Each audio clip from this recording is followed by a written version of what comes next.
from recovery to rebuilding post-Sandy.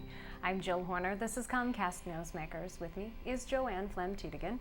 She is the CFO and Vice President for Blankets for Brigantine and Beyond. Thanks for being with us. Thank you so much for having me. And that's how this organization started, an idea to help in the recovery effort by providing simple items like blankets that people needed immediately, but you've really grown from there. Yes. It started with a phone call from a resident who was stuck on the island who didn't heed the words to evacuate and said, we're all in a shelter, there's 40 cots, there's hundreds of us, and we don't have blankets. You can't get on the island, but if you get them to the base of our bridge, we'll bring them over for, they'll bring them to us. So that's kind of how it all began, and that was 5 days post-storm. That's where you started, and today you are looking at a wide variety of efforts because people are moving from recovery to rebuilding right now, and that takes on many different forms. Let's talk about some of the specifics because you actually lost your library in the community. Yes, we did. When the storm came, she really took out the heart of the town, and one of them was our library. The library is huge because it has our internet. It's just a social gathering place for this city. It also houses our summer reading program. So the library was taken out and gone. And it still is yet to be reopened.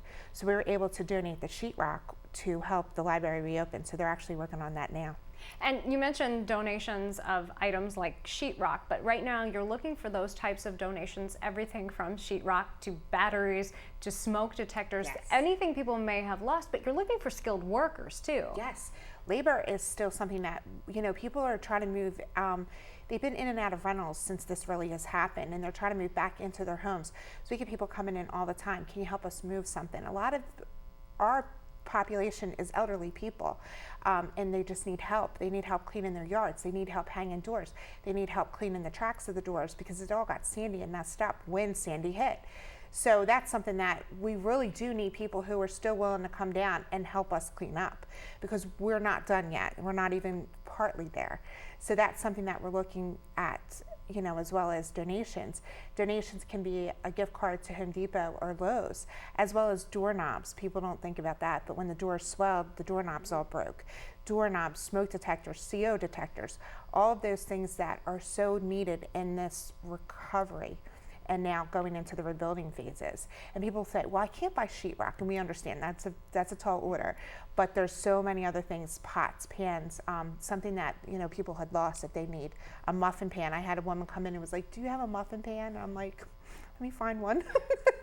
And that's part of what you're doing. You're working in this coordinated way to try and put people in touch with the resources that they need, but you're also working with other organizations to share your resources. Yes. That's a huge thing right now. Donations pretty much have stopped. So we've gotten with the other organizations in Ocean County, different parts of Atlantic County, and we do what they call a donation swap. We'll get on Facebook, we'll get online, and we'll say, okay, we have this, you have that, who needs what? And we all just swap them out. And Joanne, we just have a short time left, but Rotary clubs have also played a big role in working for the community to recover long term. Absolutely. Rotary Club funds us almost, I would say at least 80%.